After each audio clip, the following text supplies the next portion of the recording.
आज एक बैठक ली है आपने श्रम विभाग के बारे में। पहले सब बताइए। आज मेरा पहला दिन है कि मैं अपने आयुक्त श्रम के ऑफिस में पहली बार आया हूँ। जब मैंने रिव्यू किया था तब मैंने उनसे अपेक्षा की थी कि जब भी मैं इंदौर आऊँ तो एक बार मुझे पोर्टल दिखाइए, क्योंकि मैं ये मानता हूँ कि हम तकनीक के ज़माने में हैं और ये डेटा हमारे पास है और उस आधार पर हम कितनी सुविधा दे सकते हैं। तो आज मुझे 3 उपलब्धियाँ हुई हैं। पहले तो हमारे न्यू ऑफिसर्स भाई बहन, उनने ज्वाइनिंग के बाद मैं पहले उस बैच से मिला हूँ। ये मेरे लिए भी अच्छी बात है, क्योंकि हमारे इस विभाग में अभी लोगों की कमी बहुत है और काम बड़ा है।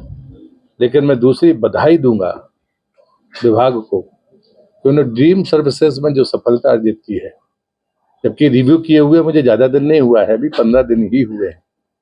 उसके बाद जिस स्पिरिट के साथ में सारे श्रम अधिकारी काम कर रहे हैं, मैं उनको बधाई देता हूँ, क्योंकि हमें श्रमिकों के हितों की चिंता करनी है, चाहे वो उनका वेज हो, चाहे स्वास्थ्य हो या अन्य कोई भी बातें हों।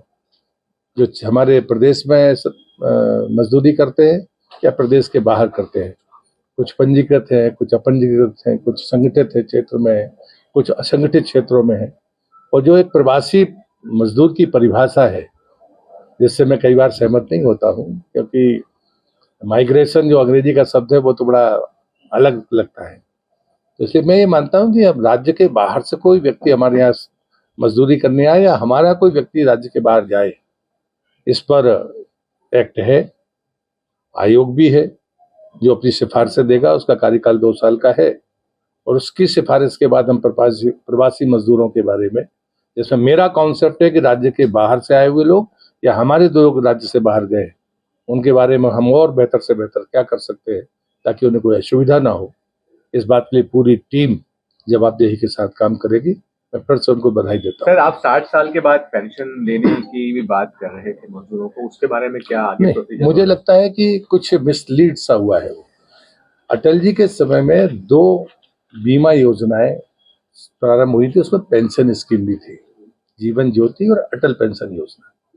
अगर मजदूर को हम इतना अवेयर करते हैं कि वो 35-40 साल की उम्र से अपना एक शेयर छोड़ने लगता है, तो जो एम्प्लॉयर होता है और सरकार वो बराबर में उसमें डालती है, जैसे पीएफ का सिस्टम है, तो स्वाभाविक तरीके से 60 साल के बाद में उसको पेंशन नहीं मिलती, यहाँ संबल का लाभ भी मिलेगा।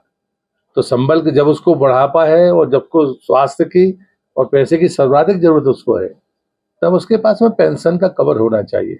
लेकिन इन स्कीम्स पर अभी अवेयरनेस कम हुई है और वो उसके पीछे जो कारण मैंने मैदानी काम करते हुए देखा है, उसमें जरूरत इस बात की थी कि वो पैसा तो देना चाहता है अपनी किस्त का, लेकिन वो समय पर नहीं दे पाता है, क्योंकि उसको पता ही नहीं होता कि जनवरी में मुझे उसका पॉलिसी का पैसा अंशदान देना है।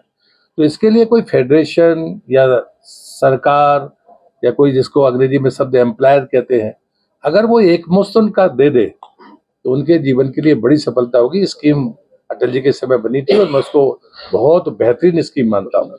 इसका निश्चित रूप से इम्प्लीमेंटेशन होना